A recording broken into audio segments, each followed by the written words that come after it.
everybody. And first of all, I would like to thank our principal sir, Dr. Acharya Sukumar Mukherjee, for giving me this opportunity so that I can organize this webinar. And before we say some things about feminism, because we already have our main speaker with us, uh, should speak about feminism, how it started and how it is progressing day by day, right? I would like to say a few words about her. Just a small introduction, maybe. She is an assistant professor in the Department of English in the School of Liberal Arts program. Yes, Liberal Arts, KIT University, Bhubaneswar. This is Department of Humanities, School of Liberal Studies. Okay, I'm sorry, extremely sorry. Okay. She is pursuing her PhD in English from NIT Rourkela. She has presented multiple papers in India and abroad, and she has published several research papers in prestigious Scopus Index and UGC care listed journals. So, without much ado, I would like to welcome her and Rupali, stage Tatuma, and do whatever you want to say. Thank you so much. Am I audible? Yes. Okay. You are completely audible. Okay. So, first of all, good evening to all of you present here, dear colleagues and my dear students. First of all, I would like to convey my thanks to Ram Prasad for giving me this opportunity, as well as I also like to thank Acharya Sukumar Sen Mahavidyalya for giving me this opportunity to speak something about feminism. So, so let's begin.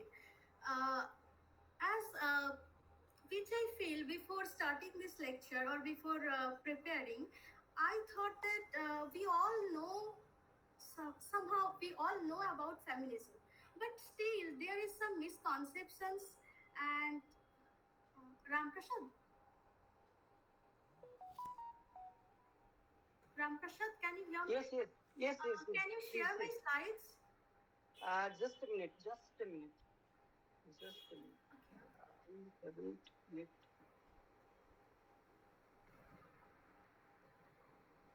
You can also share your slides.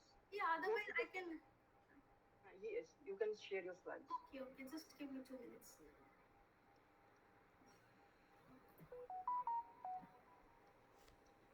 যদি record যদি তুমি না পারো then I share ঠিক আছে 8 minute দাঁড়াও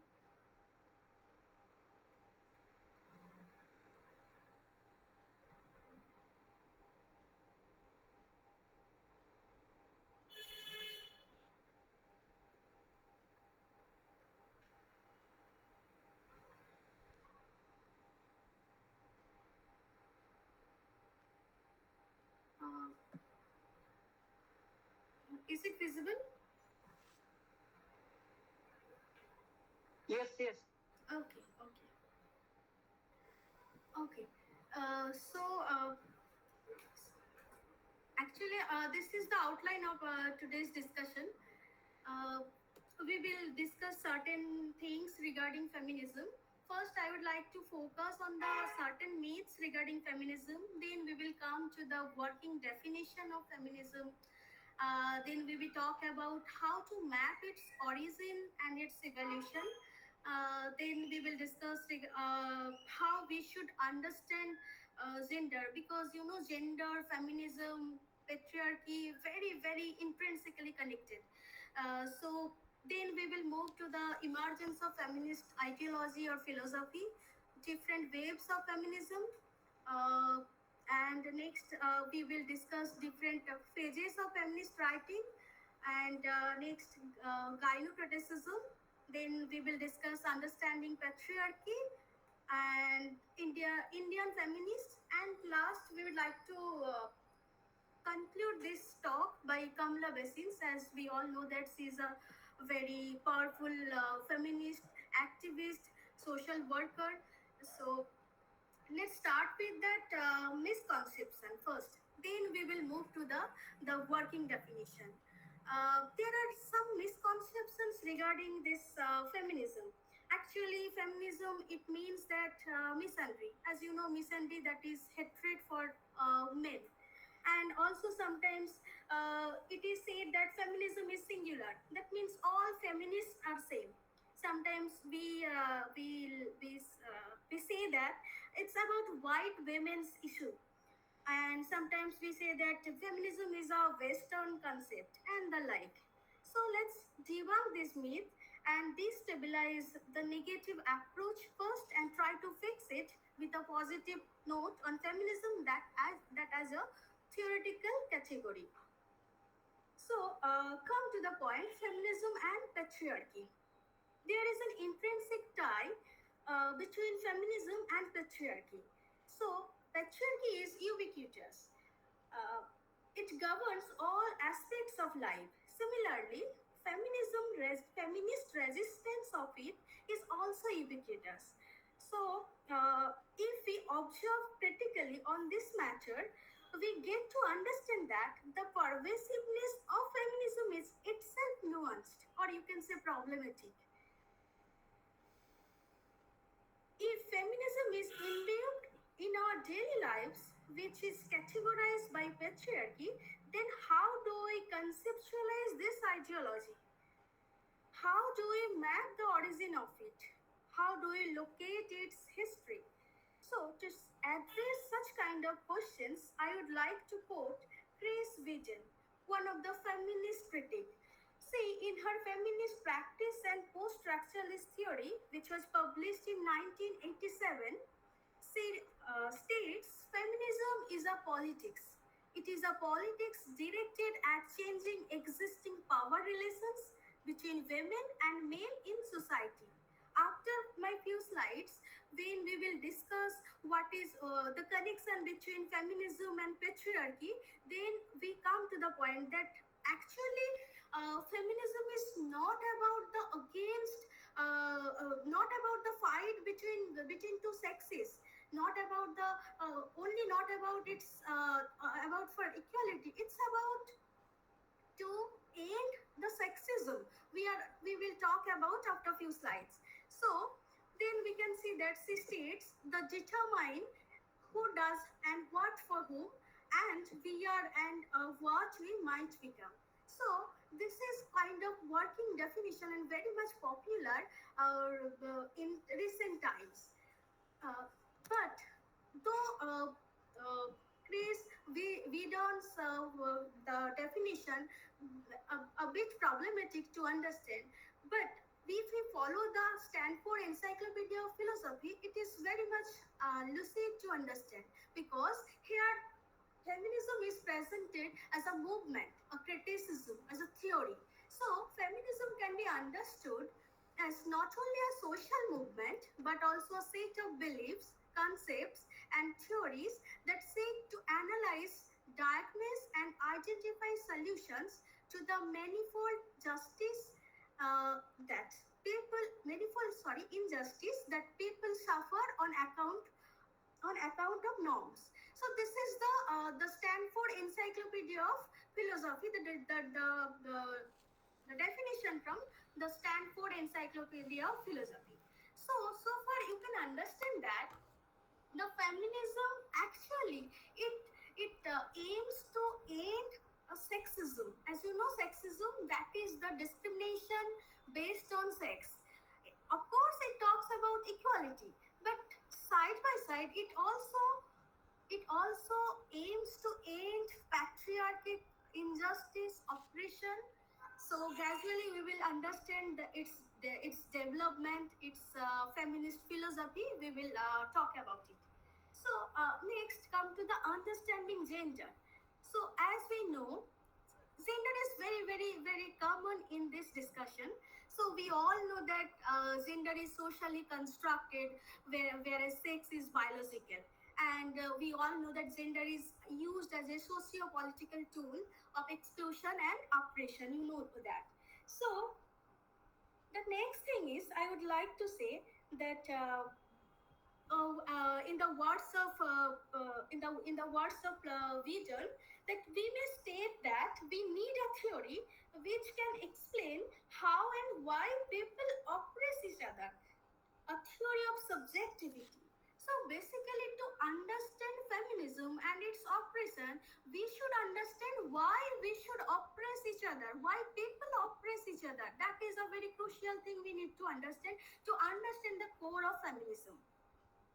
So we should also understand that there was already previously a knowledge system, and this knowledge system is male dominated. So if you try to locate the origin of feminism and how the feminist philosophy evolved, or how the feminist philosophy developed, then you can understand that when the feminists, the women understand that previous knowledge system is male dominated, and we the female are not included in that male dominated knowledge system. So you can easily understand that half of the population is excluded from that knowledge system. Actually, they are strategically excluded. They are very much consciously silenced. There is no voice of feminist in that previous knowledge system. So this is actually the starting point of feminism, you can say. When we understand that there is no place for, we are not located, we are not heard, we are not understood. So that time a vacuum is created, and we understand that vacuum. So the next thing is, see, feminism, it's an ideology as well as movement. So we need to understand that ideology part and movement part both are interconnected, because uh, the base of the movement is actually ideology. And in the later phase, we can understand, we will get to know that there are multiple forms of feminism. So that's why feminism is not singular, it's not monolithic, it's a plural concept. So, and you understand that each feminism actually address a certain particular philosophy. So in that way, we can say that the feminist ideology can be developed, feminist ideology can be constructed. Come to the next slide. See, the thing, as I told you, feminism is not only limited to socio-political discussions, rather its purview is extended to judicial domain, scientific domain, environment domain, and so on. So that's why I'm telling that feminism is pluralistic. As you know, in recent time we have Marxist feminism, liberal feminism, radical feminism, black feminism, ecofeminism, and so on. But before that, I would like to take you to the origin of the concept, or you can say ideology or philosophy. So, as you know, the first the in 1895, we can have the first print of this particular term feminism in a magazine, that is Athenaeum.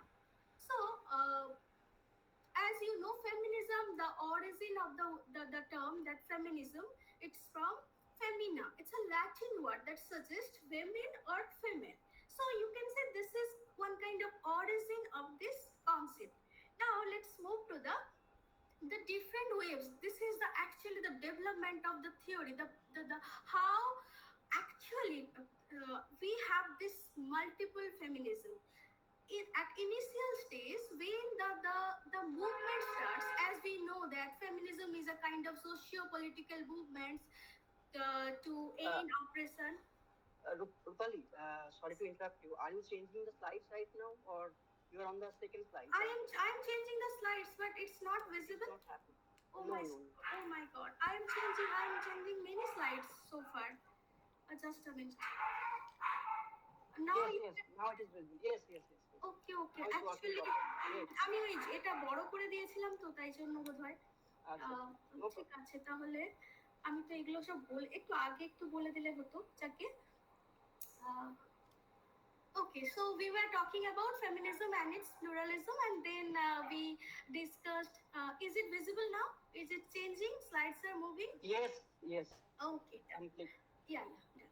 So yes, this is the origin which I just now finished this slide. Then we actually come to the different waves. So these waves are very important. As you know, we have talked about a little bit about the development of the feminist philosophy, the feminist ideology. So you can see now in 21st century we can have multiple feminisms, as Kamala Basin says that my feminism. So she pointed that my feminism may be different from your feminism. So feminism, you cannot limit feminism within one perimeter. So but the beginning, the initial times, it's very much singular, it's very much monolithic. So you should understand that how the development happens, the evolution happens. So actually it's a very evolving concept. When we discuss different waves and different phases of feminist writing, we can understand how this evolution happens. So first there was first wave, as we know that it happened early 20, the time period, that early 20th century. Actually the first waves, it is about women's suffragette movement. That time, as you know, especially here we are talking about feminism in Europe, feminism in America, especially we are talking about white women. So the beginning was like this, in this way. That time, during 20th century, the third world feminism, it is not identified, it is not recognized. So what we are talking about now, the first wave feminism, of course it's about the Western feminism, you can say, the white women's feminism. So, as we know, the first wave is about women's suffragette movements. That time, women are actually looking for voting rights, looking for political rights. They need they should have that voting rights, political rights, so that they understand that if they receive this kind of right, they can they can end the oppression which they are suffering from, act from the patriarchy. They know, so that's why their only focus was for the political rights, or you can say voting rights. So first wave of feminism, it is very much limited in that way and very much linear. It's not plural, it's not multifarious, it's not diverse. It's the track is very, you can track the development of first wave feminism. After that, when we reach in the second wave feminism, that is during 1960s, the interesting thing is when the women in the first phase, they started thinking about that we are fulfilling everything, household duties, we are becoming women, we are becoming housewives, we are becoming mothers, but still after that we are not happy. So that part, that why we are not so happy, so that part, that part led them to the next level, like second wave feminism. So second wave feminism is about women's identity. So you can say the very category of women is identified in second wave feminism. In that way, we have so many names, the famous names like Simone de Weber, whose famous text is the second, whose famous volume is The Second Sex, and we all know the famous quotation that one is not born a woman, rather one becomes. So we all know this particular quotation, and we also know the background of this. In second wave feminism, women became conscious about their existence. Actually, you can understand that in this particular feminism, a specific female consciousness is created. A specific female consciousness is developed inside women. So that's why this is different from the first wave feminism, which is only talking about political rights, only talking about suffragette rights. But the second wave, it's about women, female consciousness. the sense of female consciousness is located in second wave feminism. It's about education. If you talk about education, if you talk about academia, so we can understand that they are trying for their own space, own identity. So we have so many feminist authors in the second wave. You can we have Virginia Woolf also. We have Simone de Beauvoir also. We have Betty Frida also, whose Mystic Feminine is very famous. So actually, they are talking about their own consciousness, their own identity, and somehow they understand that their sensibility cannot be understood by male oriented by male authors, or they understand that they are not properly represented in their male counterparts. I mean, in the male authors writing, they are not actually represented. They are highly underrepresented, or they are completely silenced. So from that vacuum, they wanted to create a separate domain for them, a separate cocoon for them to create their own identity. So that is about the second wave feminism.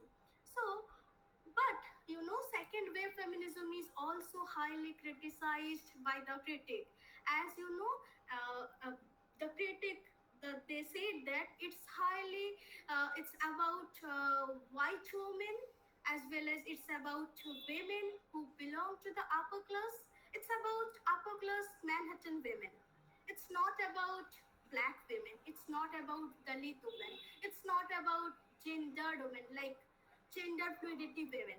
So you can see, though second wave feminism, it talks about women in academia, the introduction of women author, the introduction of women writing, but still it is not beyond criticism.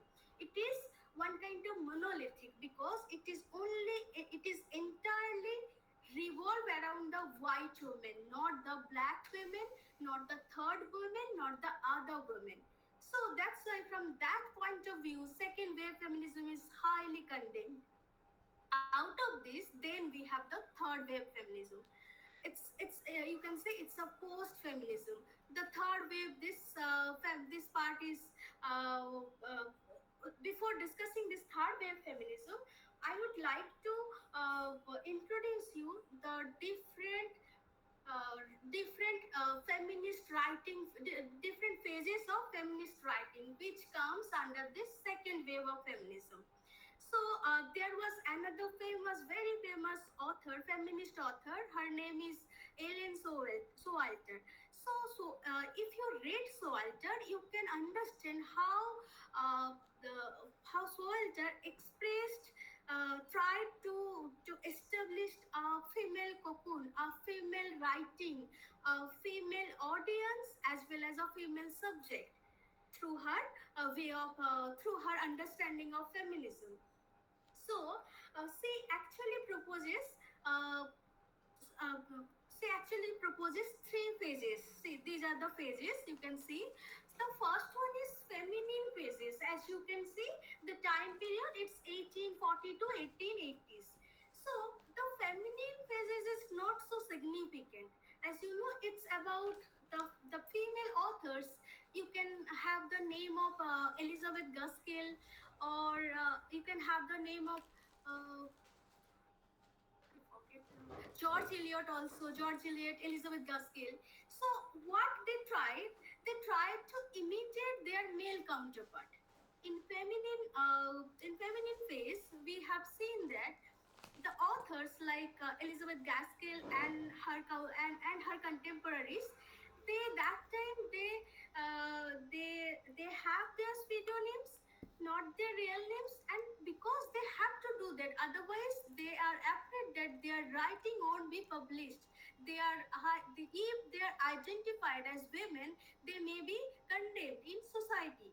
So kind of they are afraid of societal like psychological trauma or psychological violence. Like they are actually not comfortable with this situation. So that's why they are very much like they need these pseudo names to publish their own writing. So this is about the feminine phase. It's a There is no originality in feminist film because they actually imitate their male authors. So after that we have feminist phases. The time period, you can say this, you can see this 1880 to 1890. So there this phase is important because in feminist phase there is a certain change from the feminine phase, or you can say feminine phase. It's You can say this is a response or reaction to the sorry yes, you can say in the feminist phase this is a reaction or response to the feminine phase. So uh, this is not very much imitative. The author, the female author, they started their writing. They started to be understood as a to they start to experience their female consciousness. They try to be understood as a women. So the feminist phase is little bit different from feminine phase, as you can see. So here, they actually oppose the male concept that how women are represented, in male writing. Kind of binary, there is a kind of binary that either good or women, good or evil, or either virgin or vote. So they actually uh, tried to dismantle this binary. They actually understand that it's not the proper way, the authentic way to represent women. But if the women are represented by the male authors, it's not a proper way. So they actually start reacting against this feminine phase. So this is about feminist phase.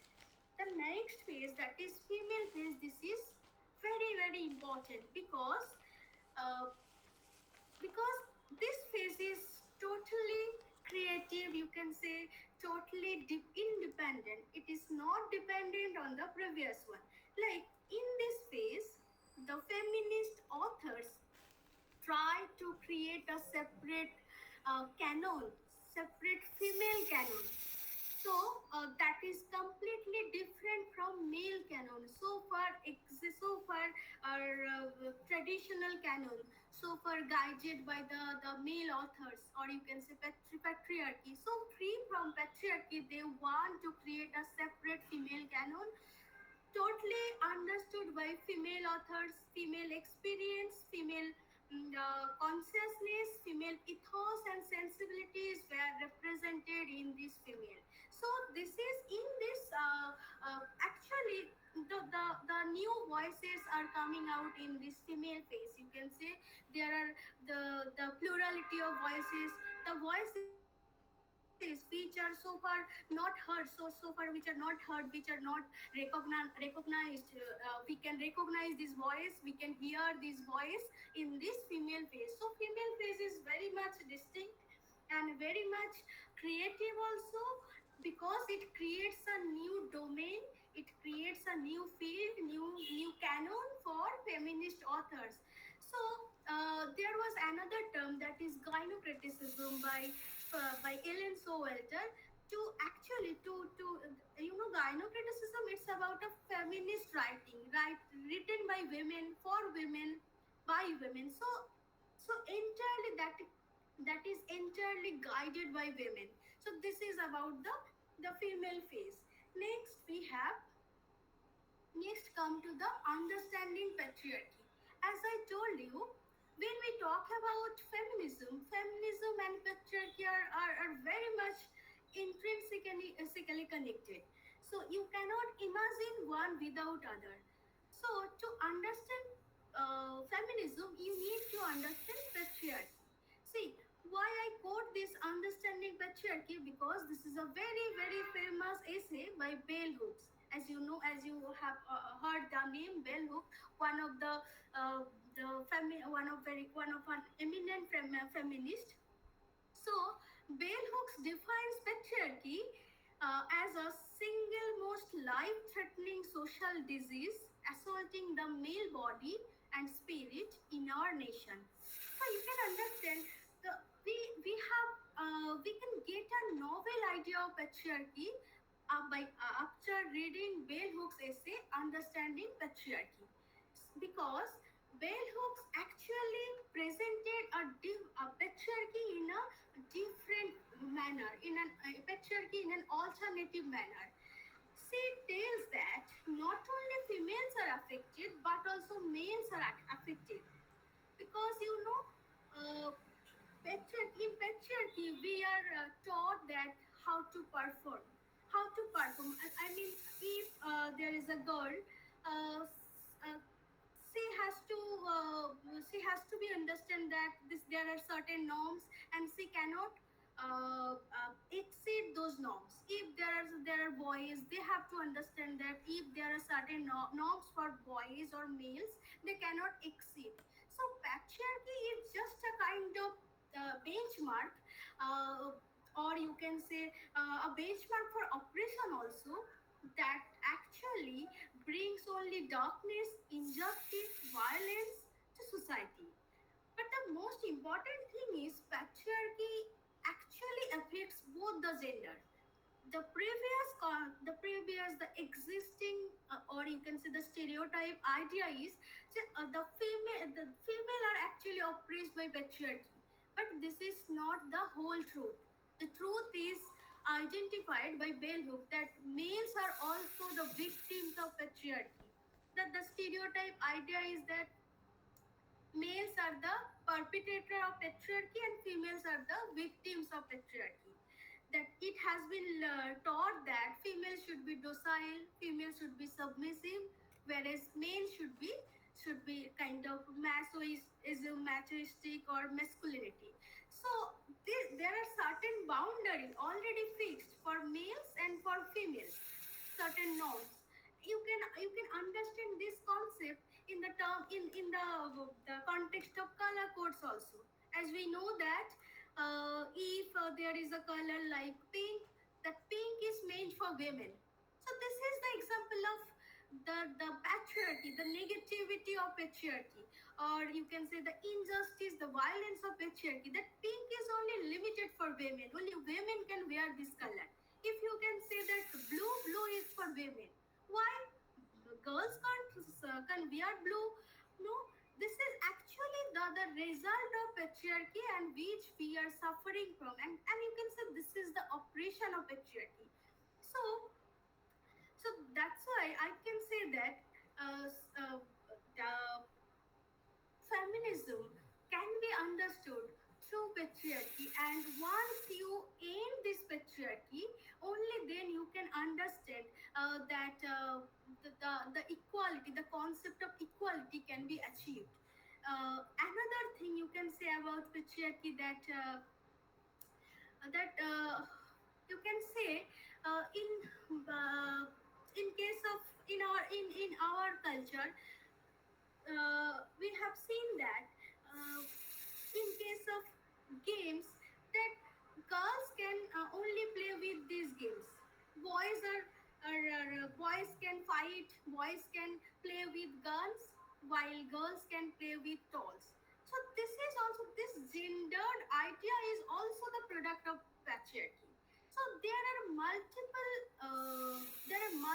examples you can find which can be the outcome of patriarchy. And the most surprising things are some women's are also they also believe in patriarchy, because they think that this is the right thing for them, that they should be docile, they should be submissive, and they actually teach their children the same thing. In case of single parent, we have also seen the concept of absent father, that is sometimes more present than absent. Though father is not there, the mother who plays the role of father is more becoming more visible, and this is, you can say, one kind of the result of patriarchy also. So in our day-to-day life, you can see that there are numerous examples where we consciously or unconsciously support patriarchy. Somehow we know that if we exceed that certain limits, certain boundaries, we may be uh, condemned. There are two options. One is reward, and another one is condemn. So if I violate the norms, if I violate the rules, so I may be condemned. So this fear is also the patriarchal fear, you can see. So we need to understand some textual point of view as well as some experiential point of view to understand, to decode patriarchy and to go against patriarchy, or you can say to go beyond patriarchy. So next, then come to the some Indian feminist. See, if we discuss about the third wave feminism, the third wave, it's about post feminism. As you know, this post feminism is a very plural in concept, because during 1990s, lot of theories are emerged in this feminist concept. So for instance, you can say that post-colonial theories that talks about the oppression, the concept of other, the colonial, the colonized. So in case of third wave feminism, as I told just immediately, I just told that it is a combination of so many theories, like post-colonial theories, you can say, like post-structuralism, post-modernism. So you know, that's why third wave feminism is very much in a kind of alternative way of representation. That is, that's why we have that radical feminism, that black feminism, that ecofeminism. So feminism in its multiple ways. So this is the the feature of third wave feminism. So that's why this particular line, feminism is an evolving concept. It is not static. Always the dimension of feminism in changing from one standpoint to the other standpoint. The way, as I already told it, it starts with in a very linear way, very monolithic way. But now we have feminisms, not feminism. We have so many feminism. That's why I will come to the point of Kamla Basin, as she suggests the my feminism is different from your feminism. So say these are the few names which I suggested. I know there are a lot of Indian feminists also, but I just suggested few names like Savitribai Phule, Pandita Rama Devi, Rasa Sundari Devi. The interesting is they actually don't know about feminism, but they are actually, that time feminism was not so popular as the time we are learning. But the thing is, that time their work, their ideology, their understanding that women should be recognized, women voice should be heard. So these kind of understanding made them their writing as a feminist writing, and they made them the feminist the author. So these are the few names: Sarojini Naidu, Radha Kumar, and Malavika Karlekar. So there is Radha Kumar, whose history of doing. In this book, she actually categorized feminist authors in two ways, like pre-independent feminism and post-independent feminism. Rasa Sundari Devi also in Amar Jivan talks about the female oppression, subjugation. So we can have lot of examples in Indian feminism. There is also Rukia Begum also, and Pandita Ramabai also. So these are the few names I just listed here. Though there are so many names which I missed here. Next, I would like to come to the end of our lecture. Uh, that is, I would like to talk about few things about Kamla Basin. This quotation actually, it draws my attention that my feminism like a torch to fight against the darkness of patriarchy. My feminism is not Western, it's local as well as global, because patriarchy is global, injustice is global, violence is global. So, uh, this conversation, I get it from TEDx, which was published in 19. Actually, Kamala Bashir was interviewed on 19 March 2017, where she started her lecture with the the first line that I am a feminist, but I do not hate men. You can remember I started my lecture that the myth regarding feminism is it's about misandry, that hatred for men. So here, just similarly, Kamala Basin said that I am a feminist, but I do not hate men or women who are not feminist. So the way Basin understands feminism is really outstanding. A very in a brilliant way. She decodes actually the feminism, what feminism is. That's why she tells that my feminism is different from your feminism. She actually understands the plurality of feminism.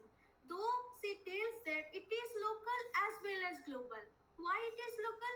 Because it actually addresses the local issues like sati, like you can say the dowry in our country, that is called pawn protha.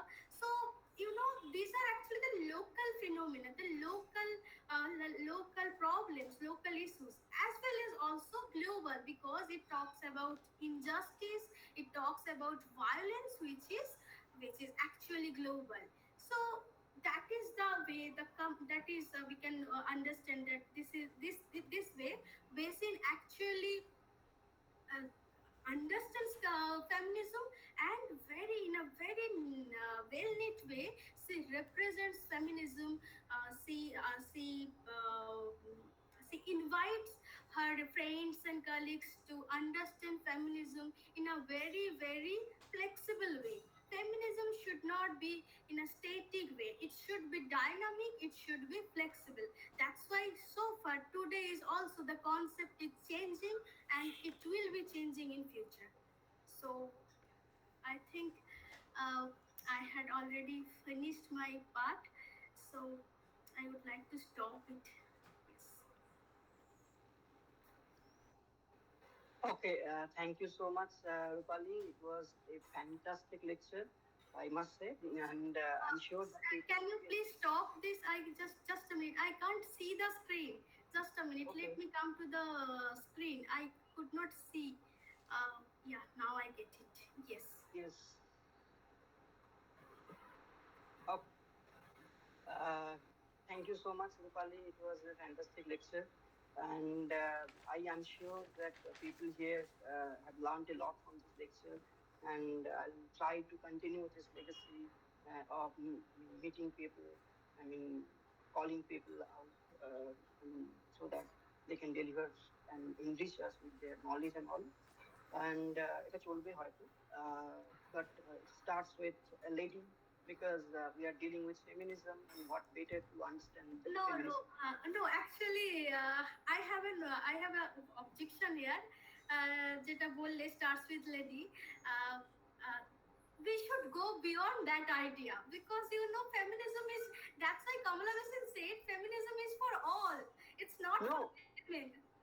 yes, yes, I understand. Yes, Yeah. thank you so much. But my idea is how the oppression of women happened, and let's hear it from them.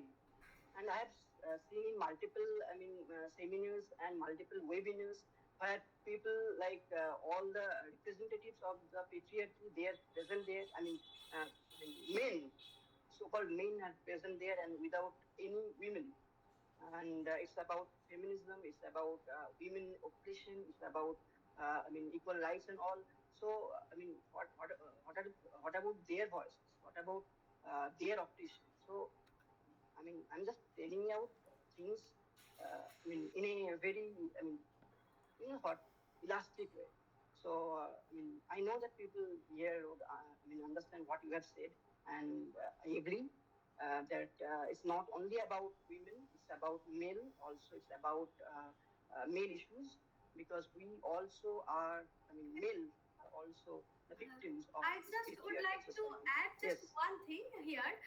See, it's about equality. The Hmm. see the if we have five fingers, I would like to quote Kamala Basin because I like that lecture very much, and I think that Hmm. this is very much appropriate for our discussion. If we have five fingers and there are various sizes of fingers, but we need all five fingers. So actually, there is the difference is there, but still we need equally all of our fingers. So actually, though male female both are different on certain aspect, but we still need that equality. Maybe differences that the sense difference should be acceptable on their own way with equality. So that is my point. Yes, Pritesh Chakraborty has made a fantastic point. He has said that it is more about equity than equality. So, what is your approach to it? What is the question? No, it is not a question. It's a, I mean, remark. Uh, Okay. he says that I guess it's about equity. By the way, Pritesh Chakraborty is, the former head of the department where I'm working right now. Okay. So he's there. Okay, thank you very much, sir, for your the very kind of insightful questions. And so you said that it's not about equity. It's not about equality. It's about equity. Am I correct, sir? Yes, I mean, I mean, you of course you are the expert, but what the update, if we wish to say it that way, might be that what you are saying is absolutely correct. That it's about equalities of opportunities, which constitutes the idea of equity. That when Ram said that the lectures began with a woman, since we are doing feminism, since we are understanding feminism, I guess it's like you got the opportunity, which levels the field. That's what I was trying to say. Exactly. Yeah, it's Yes, just an yes. observation. It's not I, a question. yeah. Of course, sir. I agree with your point, and that's why I told it, no, sir. The concept of feminism is itself evolving. Today, the way I understand feminism, tomorrow maybe I understand it in a little bit different manner. So that's why I totally agree with your point. It's more than equity than equality. Yeah, I agree with your point. Okay, let's go beyond this. Understanding of feminism and understanding of male and female, because we have multiple genders and sexes right now. We're dealing with LGBTQ issues and their rights and all. Okay. We'll discuss this later, maybe. But let's have a look at the questions that we have right now. Ashish Thapar, who is sixth sem student, he says that two feminists hate men, which is a very pertinent question. People are like people ask this question very often. So, what is your approach to it? Okay, I can see a few questions. First one is, do feminists hate men? Okay, I already addressed this point that feminism is not about misandry. I started my lecture with this, that this is a kind, you can say it's a myth that feminism is feminist hate men. No, not at all. Actually, feminists want to end the sexist behavior. The sexist behavior, that means discrimination based on sex. So any kind of oppression, any kind of subjugation, they actually want to end of it. So it's not about hating men. So no, this is not. And Okay. The second question is from him also. He says can that, yes, please read yes, it out. can feminism and tradition coexist, or are they fundamentally opposed? Again, I would like to say the same thing that the feminism is an evolving concept. So while we frame it that feminism and tradition coexist, that means we limit feminism with certain dimensions. With time passing, we have the plurality, we have the multiple versions of feminism. So tradition at in the previous, initial stages, there were certain traditions, certain stereotypes, but as we proceed towards 21st century, so now we something somehow we proceed far from the that tradition. So next, the question: does a feminist have to be female? Uh,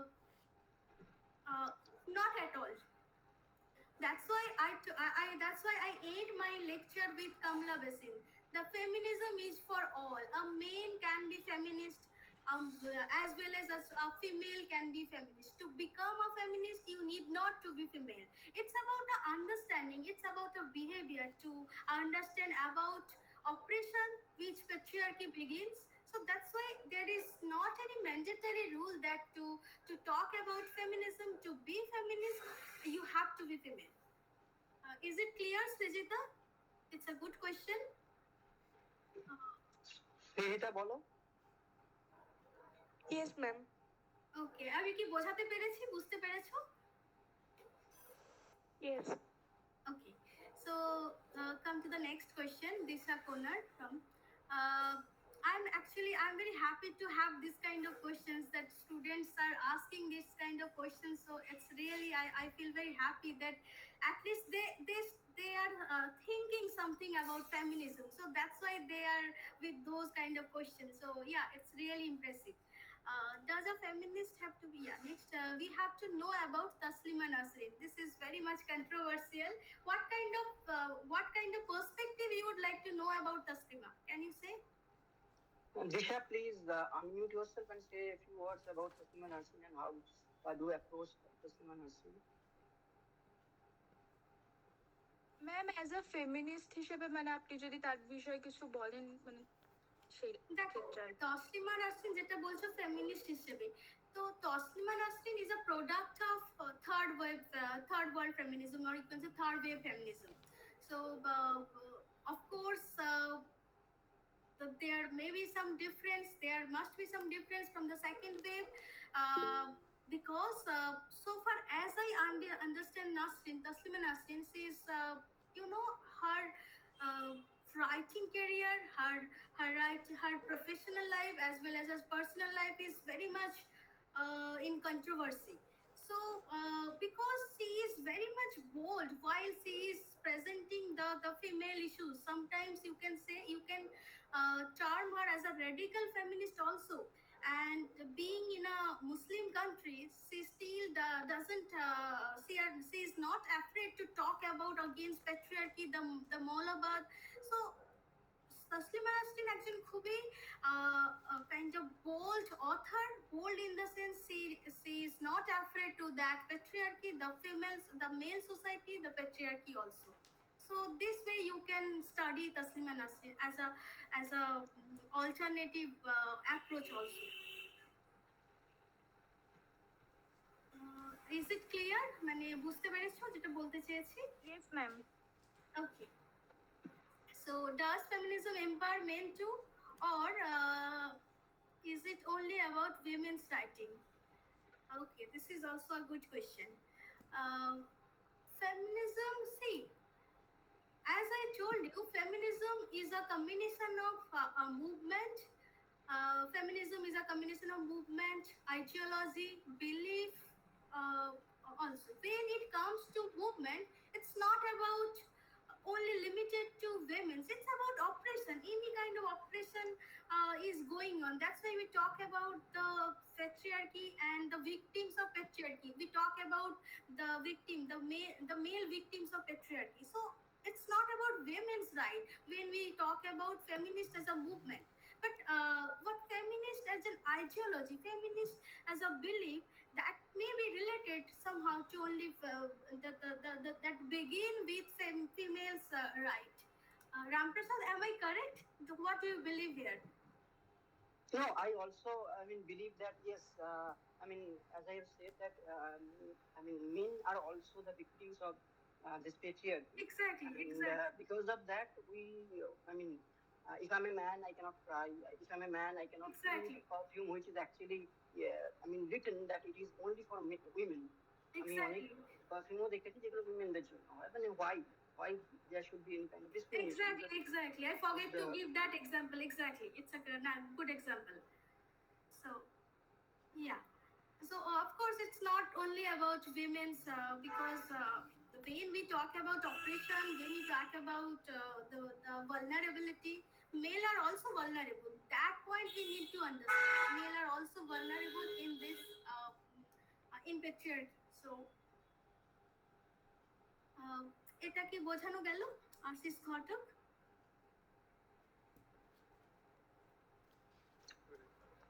Ashis, are you there? শুনতে পাচ্ছ? Ashish probably is not there. Okay, no Okay. issue. Then Let's how start does next feminism? question. How many questions are there? Okay. Mm, yes. What was? How does feminism address the struggles of women from different cultural backgrounds? Okay, this is you can understand. I think I already explained it in my lectures Yes, because yes, yes. earlier we though it started with the Western feminism, but if we talk about third world feminism, black feminism, though you know 1 hour is very limited to expand Exactly. feminism. If you start only the beginning can be done. After that, it's there are a lot of issues. I hardly touch a few things within this stipulated time. So yeah, of course, feminism. There are different cultural backgrounds also, and their struggles. The pattern of struggles also different because of their background, their culture. As I told you that second wave feminism is very much monolithic because it is limited to Western feminism. It talks about Manhattan females, upper class females, middle class females, not about lower class females. So of course, this cultural background varies for this question. Okay. As I Another said, question is probably from Yogesh, who is also a sixth sem student. He says that if feminism fights for gender equality, why do some feminists argue that men and women should be treated the same, while others say that their differences should be recognized? Can real equality exist if we focus on gender differences, or does that just keep inequality alive? Which is a very, very interesting question. exactly, exactly. Who raised this I'm question? surprised. Yeah, exactly. I'm thinking how Even myself in is. which way, I mean which manner I should address this question. Let me read once again.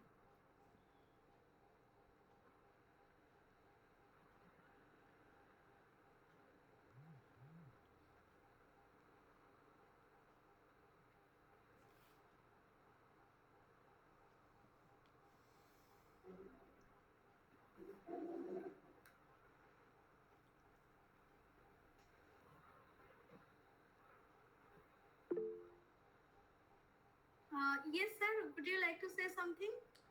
Yes, Pritesh, sir, raised. yes, I guess this.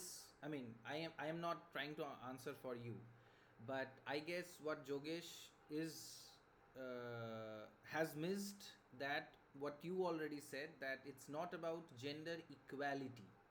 The word equality is redundant now. Exactly. Feminism is not looking for gender equality. Exactly. Feminism is not saying that men and women should be equal. Exactly.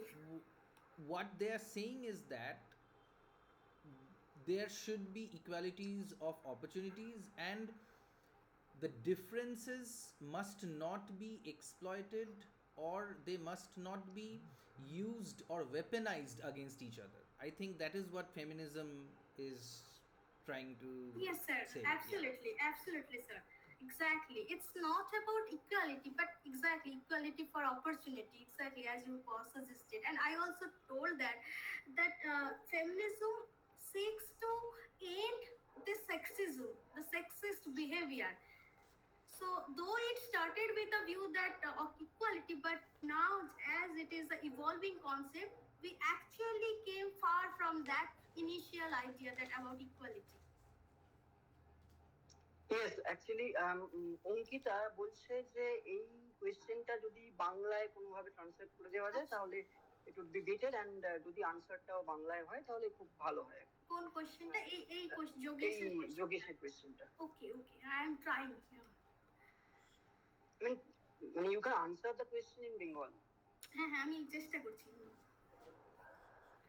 মানে হ্যাঁ, যেটা বলা হচ্ছে যে equality, feminism শুধুমাত্র ইকুয়ালিটির কথা বলছে না, ইকুয়ালিটি জেন্ডার বেসড ইকুয়ালিটির কথা বলছে না। ফেমিনিজম বলছে যে যেটা স্যার বললেন, প্রীতেশ স্যার যেটা বললেন, যে ইকুয়াল অপরচুনিটি, মানে ওয়ার্ক স্পেসে, কাজের জগতে সমানভাবে সমান, ওয়ার্ক স্পেসের সমান সেই অপরচুনিটিটা, সেটা equal. But male and female আর ইকুয়াল, এটা সম্ভব, এই কথা ফেমিনিজম সেই অর্থে বলছে না। কারণ দ্যাটস ওয়াই যখন আমরা ওয়েবগুলো পড়ছি, সেখানে আমরা দেখছি যে যে থার্ড ওয়েবে ফেমিনিস্টরা একটা আলাদা সেপারেট কোপন চাচ্ছে। তারা এটা বলছে যে তাদের পয়েন্টস অফ ভিউগুলো বোঝা যাবে না, মেল অথাররা বুঝতে পারবে না তাদের এক্সপিরিয়েন্স, যদি না সে ওমেন হয়, ফিমেল এক্সপিরিয়েন্স বোঝা যাবে না। তো এটা একটা আলাদা পয়েন্ট অফ ভিউ। সো এই যে মানে ইকুয়ালিটির কনসেপ্টটা, এটা অ্যাকচুয়ালি ফেমিনিজম এটাকে অ্যাড্রেস এখন করছে না। কারণ ইকুয়ালিটি যদিও বা করা হয়, সেটা ওই অপরচুনিটি ওয়াইজ সেই অর্থে। বাট ফেমিনিজম যেটা বলছে যে জেন্ডার বেসিসে যেই অপারেশন, যেই মানে কি বলবো, ডিসক্রিমিনেশন, সেইগুলোকে শেষ করতে হবে। একটা যে শোষণ চলছে, সে যেই হোক, স্ট্যাচুয়ার্কের জন্য যে শোষণটা হচ্ছে, পুরুষতান্ত্রিক সমাজে বাস করার ফলে আমরা যে শোষিত হচ্ছি, সেই শোষণ, সেই অপমান, সেই লাঞ্ছনার একটা অবসান, সেটাই হচ্ছে ফেমিনিজমের অবজেক্টিভ। বোঝাতে পারলাম বাংলায়? হ্যাঁ, একদম ঠিক। আমার মনে হয় এখানে আর কোনো প্রশ্ন থাকা উচিত নয়। And let's move forward. পরের জায়গায় আসি। পল্লবী জিজ্ঞাসা করছে যে প্লিজ ম্যাম, থার্ড ওয়েব পয়েন্টটা আরেকবার ডিসকাস করলে ভালো হয়। আচ্ছা, থার্ড ওয়েভ ফেমিনিজমটা ডিসকাস করতে বলছো, তাই তো? ওকে ওকে, করছি। দেখো, থার্ড ওয়েভ, আচ্ছা কিছু বাংলায় বললে সুবিধা হবে? Bangla please please. Okay okay. দেখো, থার্ড ওয়েভ ফেমিনিজমটা সবার থেকে আলাদাভাবে আমি ক্যাটেগরাইজ করছি। তার কারণ থার্ড ওয়েভ ফেমিনিজমে এই যে প্লুরালিটির যে কনসেপ্টটা, এই যে মাল্টিপ্লিসিটির যে কনসেপ্টটা কিন্তু খুব ভালোভাবে রেকগনাইজ করা হয়েছে থার্ড ওয়েভ ফেমিনিজমে। ইফ ইউ সি যে সেকেন্ড ওয়েভের এক ধাপ এগিয়ে, ওই প্রজেক্টটাকে এক ধাপ এগিয়ে গিয়েছে থার্ড ওয়েভ ফেমিনিজম হচ্ছে। মানে যখন সেকেন্ড ওয়েভ ফেমিনিজমটা শেষ হচ্ছে, যে উইমেনদেরকে ঠিকঠাকভাবে রিপ্রেজেন্ট করা হচ্ছে না মেল ডমিনেটেড রাইটিং জোনে, যারা মেল অথার, তারা উইমেন এক্সপিরিয়েন্সটাকে ঠিক করে বুঝতে পারছে না, তাই উইমেনদের কথা ঠিকভাবে, উইমেনরা ঠিকভাবে মানে রিপ্রেজেন্টেড হচ্ছে না। এটা ছিল মেন সেকেন্ড ওয়েভের কথা। কিন্তু থার্ড ওয়েভ ওখান থেকে বেরিয়ে গিয়ে বলছে এভাবে হবে না, আমাদের আলাদা একটা সেপারেট ক্যানন দরকার, একটা সেপারেট কোপন দরকার, যেটা মেল অথার থাকবে, যেটা ফিমেল অথার থাকবে, ফিমেলদের নিয়ে লেখা হবে, ফিমেল এক্সপিরিয়েন্স নিয়ে লেখা হবে, completely governed by the feminist way of feminist understanding. সেই জন্য থার্ড ওয়েভ, তার কারণ হচ্ছে ওই সময় যখন তুমি দেখো, সময়টা যদি দেখো 1990s এর, 80s 90s এর ওই সময়টা দেখো, তখন দেখবে অন্যান্য থিওরিও চলে আসছে, পোস্ট কলোনিয়ালিজম চলে আসছে। সব থেকে বেশি ইনফ্লুয়েন্স হচ্ছে পোস্ট কলোনিয়ালিজমের থেকে, মার্কসিজম থেকে, প্লাস পোস্ট স্ট্রাকচারালিস্ট থেকে, যে যারা বিশেষ করে টেক্সটের উপর জোর দিচ্ছে।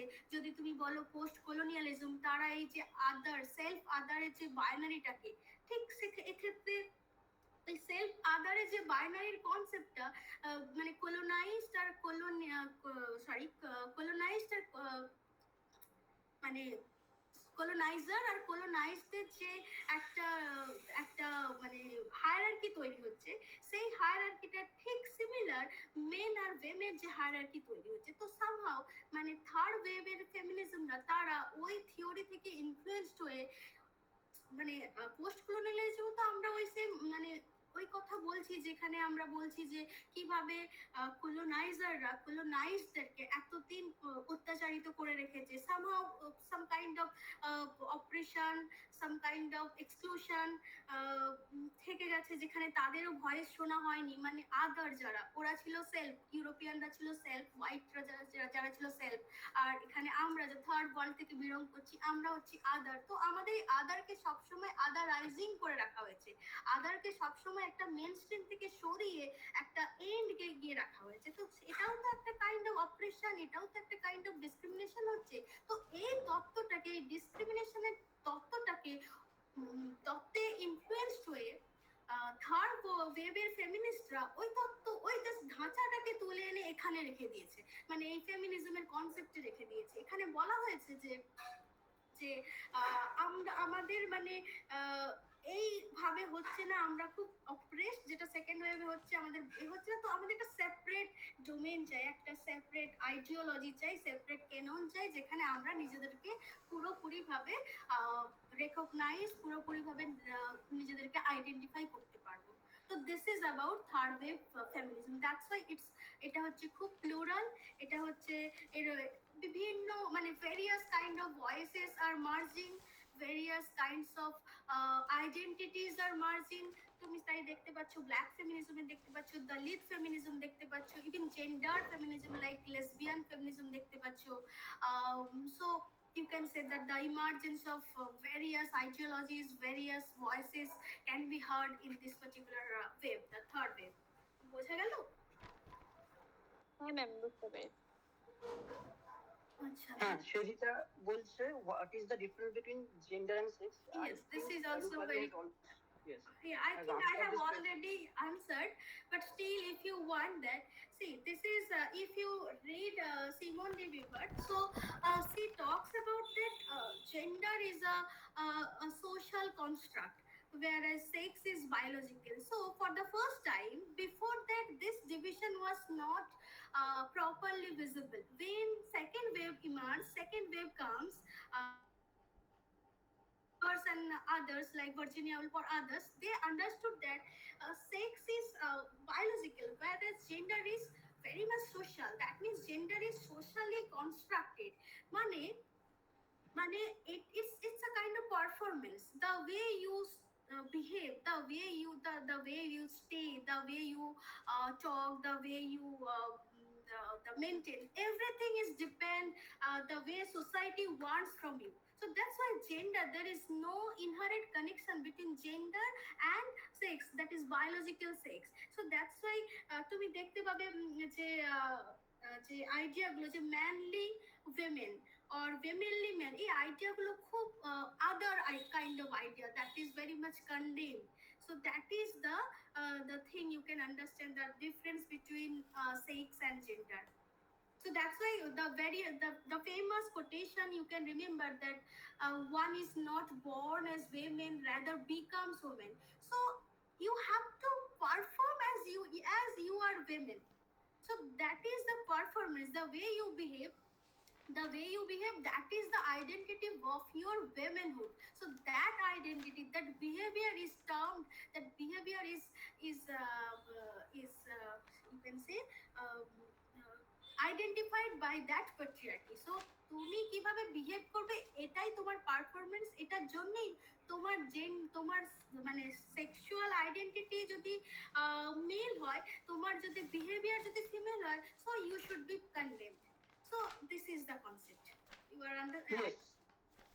And I just want to add, yes, I'm sorry to interrupt you. Yes, sure. I mean, this difference between gender and sex is kind of very elastic right now because, I mean, after the publication of this Gender Trouble by Judith Butler, she exactly. categorically said that there is no actual difference between gender and sex because biology and this biological construct and the social construct, both are kind of interchangeable. Exactly. এরকম আর কিছু difference